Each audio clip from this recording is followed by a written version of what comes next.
देख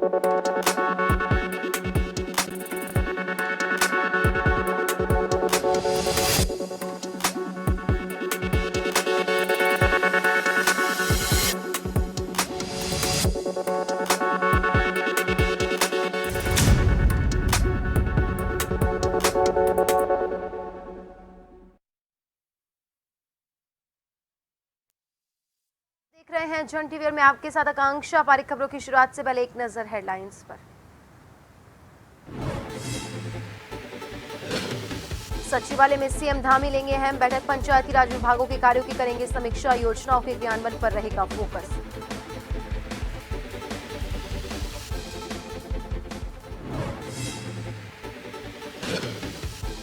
हाईकोर्ट ने दायरा बुग्याल में बटर फेस्टिवल में 200 से ज्यादा लोगों को अनुमति देने पर की सुनवाई। अदालत ने स्वीकार किया प्रार्थना पत्र। सरकार से 1 सप्ताह में मांगा जवाब।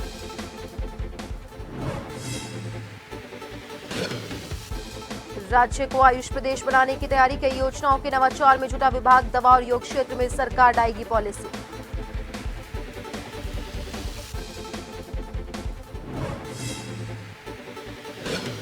प्रदेश में दिल्ली जैसी हालत में चल रहे कोचिंग सेंटर देहरादून, हल्द्वानी और रामनगर में मुख्यमंत्री के निर्देश पर कार्रवाई। डीएम ने काटे 25 संस्थानों के चालान सीज भी किया।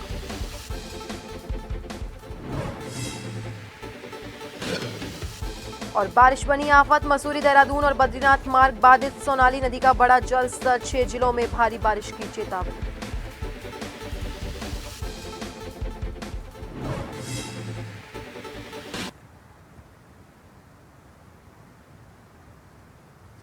और अब खबरें विस्तार से। मुख्यमंत्री पुष्कर सिंह धामी का आज का कार्यक्रम सुबह 11 बजे वो सीएम सचिवालय पहुंचेंगे। पंचायती राज विभाग की समीक्षा बैठक लेंगे। बैठक में विभागीय योजनाओं और कार्यों पर समीक्षा की जाएगी। इसके साथ ही बैठक में शासन के उच्च अधिकारी मौजूद रहेंगे। आपको बता दें, सचिवालय में सुबह 11:30 बजे ये बैठक शुरू होगी। सीएम धामी समीक्षा बैठक लेंगे, जहां पंचायती राज विभाग की ये समीक्षा बैठक ली जाएगी। बैठक में विभागीय योजनाओं और कार्यों पर समीक्षा की जाएगी।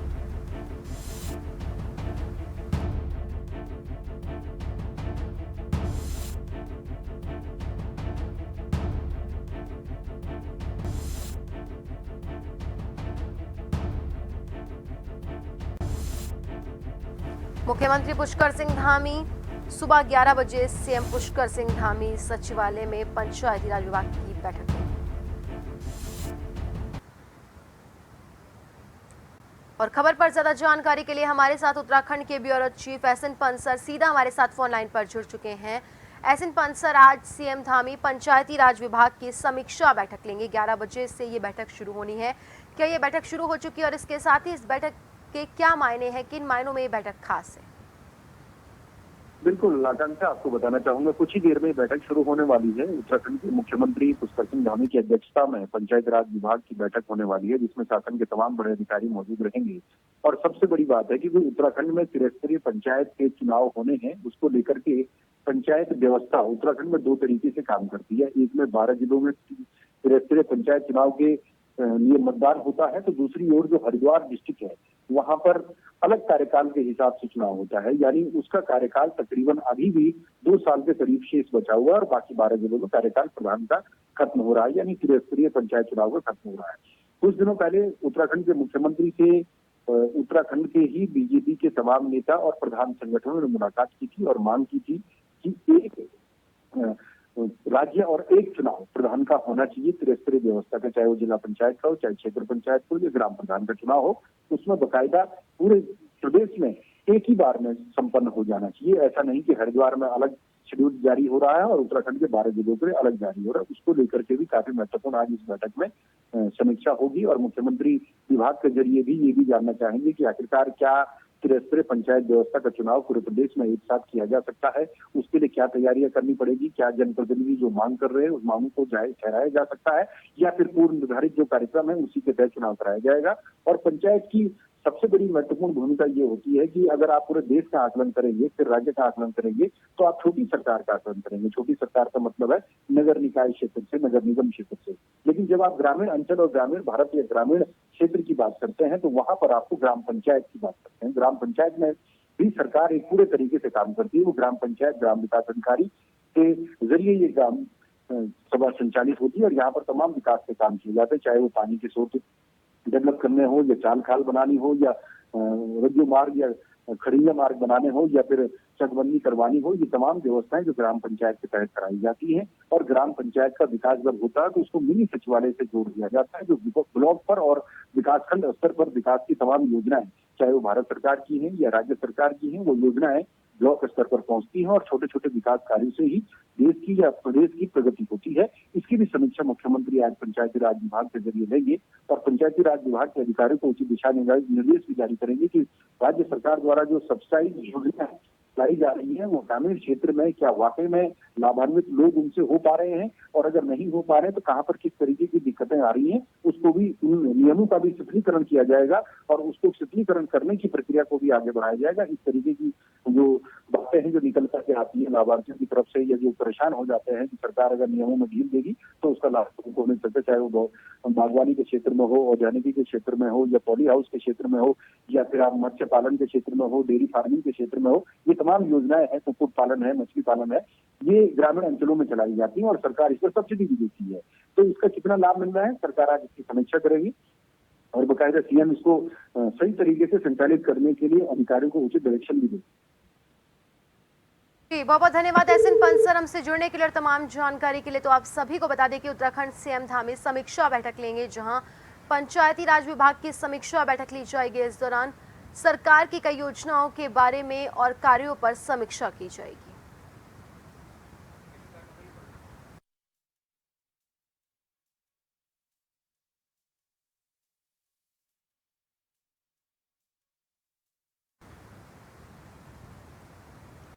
उत्तरकाशी के दायरा बुग्याल में बटर फेस्टिवल में 200 से ज्यादा लोगों की अनुमति देने के मामले में हाई कोर्ट में सुनवाई हुई। कोर्ट ने ग्रामीण और आयोजन समिति के प्रार्थना पत्र को स्वीकार किया, साथ ही राज्य सरकार से 1 सप्ताह के भीतर जवाब मांगा। बता दें, हाई कोर्ट ने 2018 को अली बेदनी बागजी बुग्याल संरक्षण समिति की याचिका का निस्तारण करके बुग्यालों में 200 से ज्यादा लोगों पर रोक लगाने के आदेश दिए थे। इसके साथ ही हाईकोर्ट ने इको कमेटी बनाने के निर्देश देकर रात्रि विश्राम पर भी रोक लगाई थी। बटर फेस्टिवल कराने वाली संस्थान ने कोर्ट में प्रार्थना पत्र दाखिल करके कहा कि भाद्र पक्ष के प्रथम एकादशी को दायरा बुग्यालों में बटर फेस्टिवल होना है, जिसके लिए उन्हें 2 दिन के लिए फेस्टिवल में 200 से ज्यादा लोगों के जाने की अनुमति दी जाए। वहीं 2018 से ग्रामीण की धार्मिक आस्था और मान्यताओं पर इसका असर पड़ रहा है, जिसके चलते ग्रामीणों ने फिर से हाईकोर्ट की शरण ली है।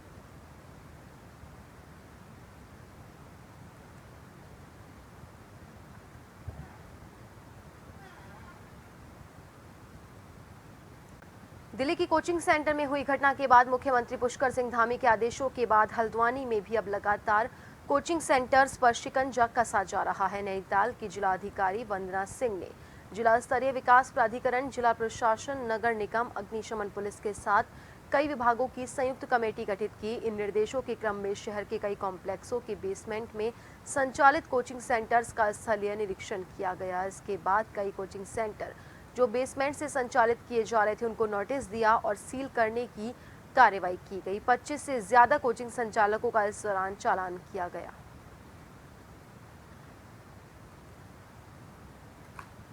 ये माननीय मुख्यमंत्री जी के निर्देशों के क्रम में डीएम मैडम ने एक कमेटी बनाई है। उसमें सभी विभागों के अधिकारी हैं, विशेषकर पुलिस, अग्निशमन और विकास प्राधिकरण, शिक्षा विभाग के इसमें सम्मिलित हैं। अभी हम लोग हल्द्वानी नगर क्षेत्र के अंतर्गत कॉम्प्लेक्स में, खासकर बेसमेंट में जो संचालित कोचिंग सेंटर हैं या स्टडी सेंटर के नाम पे चलाए जा रहे हैं, उनका निरीक्षण कर रहे हैं। अभी 3 सेंटर इसमें सीज किए गए हैं। अन्य सेंटर जो उपस्थित मिले हैं उनसे उनके वांछित जो अभिलेख हैं वो मांगे गए हैं, उनको समय दिया गया, नोटिस उनको जारी किया जाएगा।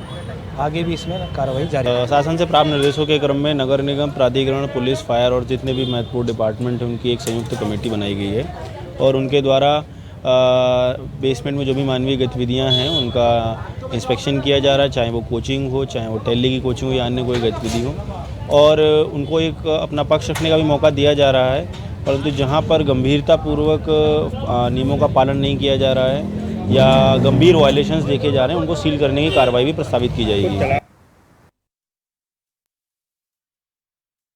गुलाब कोठी के पास में देर रात तकरीबन 9 बजे के आसपास बाधित हो गया। इस समय तीर्थयात्रियों से लेकर के स्थानीय लोगों के वाहन सैकड़ों की तादाद में दोनों तरफ फंसे हुए देखे जा रहे हैं। वहीं एक और स्थानीय लोगों से लेकर के तीर्थयात्रियों ने संबंधित विभाग पर लापरवाही का आरोप लगाया। बता दें, संबंधित विभाग की मशीन बाधित सड़क का मलबा हटाते समय अचानक से खराब हो गई, जिसकी वजह से तीर्थयात्रियों से लेकर स्थानीय लोगों में काफी आक्रोश का माहौल बन गया। लगातार गुलाब कोठी बद्रीनाथ राष्ट्रीय राजमार्ग लोगों के लिए इस वक्त मुसीबत बन चुका है। तीर्थयात्री से लेकर स्थानीय लोग जान हथेली पर रखकर इस समय गुलाब कोठी बद्रीनाथ नेशनल हाईवे पर पैदल आवाजाही करते हुए भी देखे जा रहे हैं। ये गधेरा ऊपर से जो है कल रात को 9 बजे आ गया था। 9 बजे से अभी तक बंद है। प्रशासन की तरफ से अभी मशीन लगी थी, मशीन वाले भी कह रहे मैंने मेरा तेल खत्म हो गया है, अब कैसे NH काम करिए। कैसे इन्होंने मशीनें रखी है जिनमें तेल ही नहीं है, या तो ये तेल बेच देता है या तो जो है NH इनको तेल देती ही नहीं है। और जनता इतनी परेशान है, लोग जो है पर्यटन भी काफी यहाँ पे खड़े हैं और करीब मेरे ख्याल से रात 9 बजे से ये बंद है।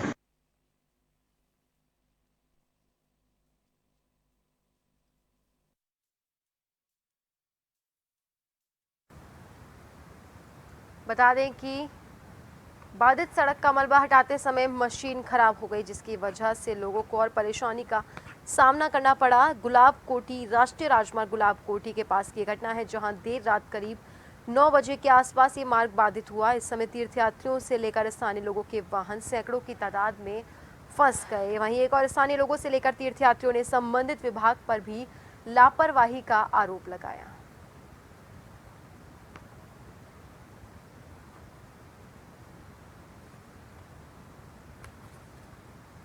खबर पर ज्यादा जानकारी के लिए हमारे साथ हमारे सहयोगी नवीन भंडारी सीधा हमारे साथ फोन लाइन पर जुड़ चुके हैं। नवीन, राष्ट्रीय राजमार्ग गुलाब कोठी के पास मलबा आने की वजह से एक तो मार्ग अवरुद्ध हुआ, ऊपर से मशीन भी खराब हो गई, जिसकी वजह से यात्रियों को मुश्किलों का सामना करना पड़ा। तो ऐसे में इसे विभाग की लापरवाही कही जा सकती है कि मशीन जो है वो भी लास्ट टाइम पे खराब हो गई। तो कैसे हालात अभी बने हुए हैं, क्या स्थिति है, इसके साथ ही लोगों में कितना आक्रोश देखा जा रहा है? जी बिल्कुल बताना चाहूंगा कि चमोली में जो चमोली से कुछ दूरी पर गुलाब कोठी नामक जगह है, जहाँ पर बद्रीनाथ राष्ट्रीय राजमार्ग देर रात 9 बजे से बाधित पड़ी हुई है। हालांकि वहाँ पर जो मशीन से संबंधित विभाग की जो मशीनें थी वहाँ पर कार्य करते समय वो खराब हो चुकी है, लेकिन कुछ देर बाद मशीन को ठीक कर दिया गया और सड़क मार्गों को खोल दिया गया। वहीं अगर बात करें बद्रीनाथ राष्ट्रीय राजमार्ग को लेकर, तो बद्रीनाथ राष्ट्रीय राजमार्ग अभी भी चमोली जिले के कई जगहों पर बाधित पड़ी हुई है, जहां जिससे को हजारों की तादाद में तीर्थयात्री दोनों तरफ फंसे हुए हैं। हालांकि अगर मैं बात करना चाहूँ चमोली से आगे बागपुर की तरफ, तो वहाँ भी अभी रोड बंद पड़ी हुई है, वहाँ पर भी लंबा जाम लगा हुआ है। जाम की स्थिति बहुत खराब हो चुकी है, वहाँ पर तीर्थयात्री काफी परेशान हो रहे हैं। जी बिल्कुल जी, अभी मार्ग खोल दिया गया है, लेकिन जो मशीन खराब हुई इसके चलते लोगों ने भी विभाग पर आरोप लगाए। तो क्या कुछ नाराजगी लोगों की तरफ से देखी गई इस पूरे मामले में? जी बिल्कुल, अगर बात की जाए संबंधित विभाग कार्य तो कर रहा है, लेकिन कहीं ना कहीं लोगों में नाराजगी जरूर देखी जा रही है। वहीं अगर गुलाब कोठी की बात करें तो गुलाब कोठी बद्रीनाथ राष्ट्रीय राजमार्ग बार बार बाधित हो रहा है, जिसके चलते स्थानीय ग्रामीणों को काफी दिक्कतों का वहाँ पर सामना करना पड़ रहा है। तो वहीं ग्रामीण संबंधित विभाग पर लापरवाही का आरोप वहाँ पर लगाते हुए देखे गए हैं। जी बहुत बहुत धन्यवाद नवीन भंडारी हमसे जुड़ने के लिए और तमाम जानकारी के लिए। तो बता दें कि गुलाब कोठी बद्रीनाथ राष्ट्रीय राजमार्ग बाधित हो गया, जहां पे मलबा हटाते समय मशीन खराब हुई। हालांकि मशीन को दुरुस्त किया गया, इसके बाद मार्ग भी खोल दिया गया, लेकिन लोगों को असुविधाओं का सामना करना पड़ा और ऐसे मौसम में और ऐसे हालातों में लोगों को काफी परेशानी हुई। और उत्तराखंड प्रदेश में लगातार हो रही मूसलाधार बारिश के चलते मौसम विभाग लगातार चेतावनी देते हुए नजर आ रहा है, जिसके चलते प्रत्येक जनपद के जिलाधिकारी अपने अपने क्षेत्र की सुरक्षा व्यवस्था को लेकर अवकाश घोषित कर रहे हैं।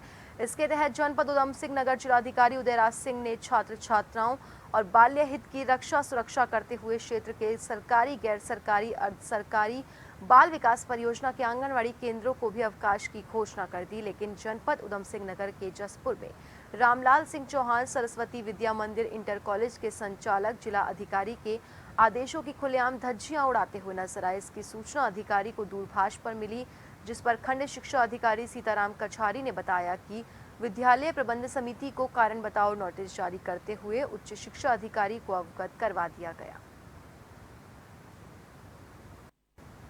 विकास खंड में जो भी निर्देश है उसके निर्देश के क्रम में सभी विद्यालय निर्देश का पालन कर रहे हैं। कहीं कोई अवहेलना नहीं हो रही है। हमारे संज्ञान में टेलीफोन के द्वारा कहीं किसी के द्वारा सूचना मिली कि जो है रामलाल सिंह चौहान जो है वो विद्यालय खुला हुआ है। मैंने इस पर जानकारी भी किया, लेकिन उनके द्वारा ये बताया गया कि हमारे यहाँ कुछ बच्चे किसी रजिस्ट्रेशन के वजह से आए हुए थे। पुनः अगर यदि पूरा विद्यालय खुला होगा तो यहाँ से मैं उनके खिलाफ स्पष्टीकरण करूँगा। स्पष्टीकरण के आधार पर जो आगे कार्रवाई बनती है उसके लिए आगे की कार्रवाई की जाएगी।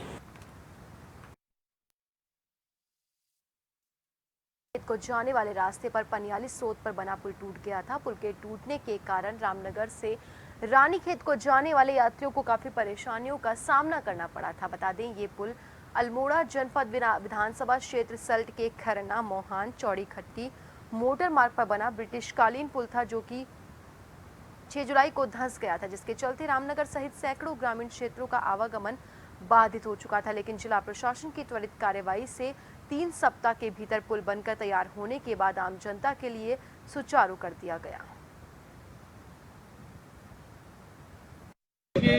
जुलाई के प्रथम सप्ताह में 7 या 8 तारीख के आसपास जो बारिश हुई थी उसमें यह पुल बह गया था और माननीय मुख्यमंत्री जी ने इस समय निर्देश दिए हुए हैं कि अगर कहीं भी आपदा से कोई भी क्षति होती है या आवाजाही प्रभावित होती है उस पर तत्काल कार्रवाई करते हुए उसको सुचारू किया जाए। जिस दिन ये घटना हुई थी उसके अगले दिन ही हम लोग यहाँ मौके पर आ गए थे और विभाग के अधिकारी भी थे। सभी निर्देश दिए गए थे कि इसको जल्दी से जल्दी सुचारू किया जाए, बैली ब्रिज की व्यवस्था की जाए। तो हल्द्वानी में बैली ब्रिज हमारे पास उपलब्ध था, उसको तत्काल वहाँ से मोबाइलाइजेशन स्टार्ट किया गया। चमोली में नारायण बगड़ के पंती में बीते दिनों आई आपदा से भारी नुकसान हुआ। दरअसल 26 जुलाई की रात आसमान से बरसी आफत नारायण बगड़ के पंती में कहर बनकर बरसी। नुकसान का जायजा लेने के दौरान बिरकुल कंपनी के कर्मचारियों को आपदा प्रभावित लोगों के विरोध का सामना करना पड़ा। लोगों का कहना था पंती हंसकोटी मोटर मार्ग कटिंग का मलबा ही पंती में आई आपदा का मुख्य कारण है। जो उम्मीद आज करी गई थी आंदोलन के माध्यम से, पुतला पूजन के माध्यम से एक संदेश दिया गया था कि आप विधायक जी पहुंचेंगे यहाँ पे और जिम्मेदार अधिकारी यहाँ पर पहुंचेंगे और हमारी बातों को सुनेंगे और काम करेंगे। लेकिन इस बावजूद भी, इतनी बेशर्मी होने के बावजूद भी विधायक जी आज यहाँ मौके पे आज भी नहीं पहुँचे हैं और न ही उनके जिम्मेदार अधिकारी जो ब्रिडकुल के, जो हमारी मांग थी कि अजय कुमार जी यहाँ पर पहुँचे हैं, एसडीएम साहब यहाँ पर पहुँचे हैं, दोनों यहाँ पर नहीं पहुँचे हैं। अगर हम लोग अपनी मांग रखें भी तो किसके पास रखें, कोई सुनने वाला नहीं है। जहाँ तक बात रही ब्रिडकुल की, ब्रिडकुल के द्वारा जो घोटाले करे गए हैं 570 पैराफीट और 200 मीटर नाली, 500 मीटर नालियाँ एस्टीमेट में जो दिया गया है, 10 मीटर नालियाँ बनी हैं और 120 इनके पैराफीट बने हैं, टाल सकता है। लेकिन इस आपदा में जो सुरक्षात्मक कार्य होने थे उन पैसों को जो अन्यत्र खर्च किया गया है, बिना बात के खर्च किया गया है। पहले निस्तारण करना है, मशीन वाले से बात होगी, जो जोशी जी है उन्होंने, जो ऑपरेटर है मशीन यहाँ पास में खड़ी है, ऑपरेटर उन्होंने बागेश्वर से भेज दिया यहाँ। तो वो कह रहे हैं कि जितना टाइम लगता होगा, जैसे आएगा वो मशीन काम करने लगेगी कि एक हमारी जेसीबी जो लगी है वो भी काम करने लगेगी। तो थोड़ा ये आपसे निवेदन है कि उस मशीन को भी दोनों साथ साथ वो काम करें, तो थोड़ा जल्दी से। देखो ये तो अभी कुछ नहीं बता सकते, मतलब ये चीज़ें तो जितना जल्द हो सकेगा उतनी जल्दी ये निस्तारण होगा। ऊपर परसों जो ये हमारा ये बादल फटा, इससे हमारे जखालकोट, विनायक और रठिया और मींग पेयजल लाइन जो थी क्षतिग्रस्त हो गई। कृषि भूमि को काफ़ी नुकसान हुआ, जिस कारण हमारे पूरा ये गदेरा बादल फटने के कारण पंती ग्राम सभा को पूरा नुकसान हुआ है। बादल फटा है, इसलिए हमारी जनहानि तो नहीं हुई, लेकिन होने की संभावना है। इसकी अगर तुरंत कार्रवाई नहीं की जाती है, सकारात्मक ढंग से इस पर काम नहीं होता है, तो हम लोग आंदोलन करेंगे। हम काम नहीं होने देंगे। हमको सिस्टमेटिक ढंग से इस पर काम करने की कृपा करें आप लोग।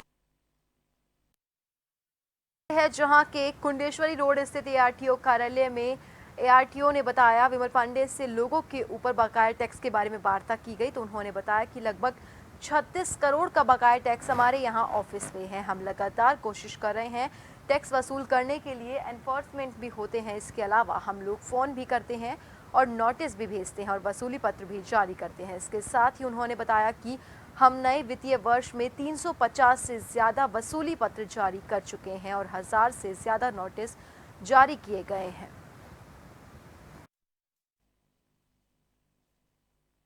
वर्ष की प्रथम तिथि को लगभग 36 करोड़ रुपया का बकाया टैक्स हमारे ऑफिस में सॉफ्टवेयर शो कर रहा था और बकाया पर लगातार हम कोशिश कर रहे हैं बकाया वसूल करने के लिए। एनफोर्समेंट भी होते हैं। आज ही विदाउट टैक्स 3 या 4 वैकेंसी किए गए हैं। उसके अलावा हम लोग नोटिस भी भेजते हैं, फ़ोन भी करवाते हैं और वसूली पत्र भी जारी करते हैं। लगभग अभी इस नए वित्तीय वर्ष में हम लोग 350 से अधिक वसूली पत्र जारी कर चुके हैं और 1000 से अधिक हमने नोटिस जारी कर दिए हैं। लगभग 1000 वाहन होंगे जो बकाया में हैं। और वसूली की बात करें तो 2 करोड़ से अधिक की वसूली केवल इसी वित्तीय वर्ष में की जा चुकी है। उत्तराखंड को आयुष प्रदेश के रूप में स्थापित करने के लिए आयुष विभाग लगातार प्रयासरत है, तो वहीं इसके लिए विभाग कई काम करने में लगा है। इससे उत्तराखंड को आयुष प्रदेश के रूप में स्थापित किया जा सके। विभाग ने इसके लिए कई योजनाएं भी निकाली है। दवाइयों के मैन्युफैक्चरिंग के क्षेत्र में भी काम हो रहा है। ऐसी दवाइयां बनाने के लिए प्रयास किया जा रहा है जो वर्ल्ड लेवल की हों और जिनकी सप्लाई बाहर के देशों में भी की जा सके। इसके साथ ही स्कूल और कॉलेजेस का स्टैंडर्ड भी काफ़ी सुधरा जा रहा है। प्रदेश के हॉस्पिटल्स को NHBH करने का भी प्रयास किया जा रहा है। आयुष सचिव पंकज कुमार पांडे ने कहा, योग के क्षेत्र में प्रदेश को आगे बढ़ाने के लिए सरकार पॉलिसी लाएगी।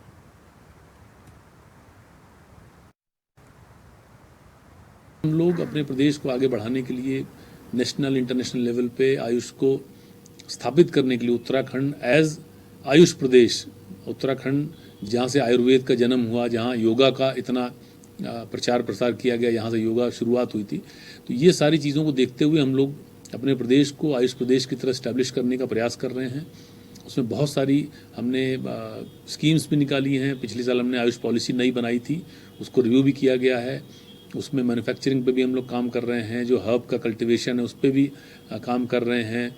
स्कूल कॉलेजेस का जो लेवल है, जो यहाँ स्टूडेंट्स पढ़ते हैं, उनका भी स्टैंडर्ड, जो इंटरनेशनल स्टैंडर्ड का जो लेवल है, उस पर लाने का हम लोग प्रयास कर रहे हैं। नया पिथौरागढ़ कलेक्टर सभागार में एनकॉर्ड की समीक्षा बैठक हुई। जिलाधिकारी रीना जोशी की अध्यक्षता में हुई बैठक में भांग की खेती के साथ ड्रग्स की बिक्री और उत्पादों पर कड़ी नजर रखने की चर्चा की गई। साथ ही सूचना मिलने पर त्वरित कार्रवाई करने के निर्देश अधिकारियों को दिए।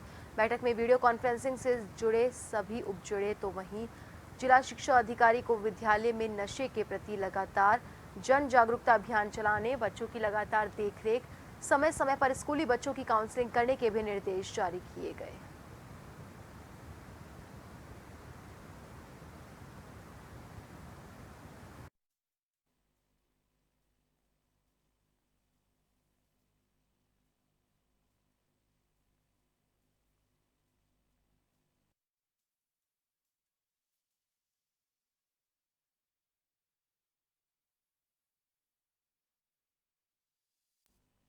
बुलेटिन में इतना ही। बने रहिए जन टीवी के साथ। नमस्कार।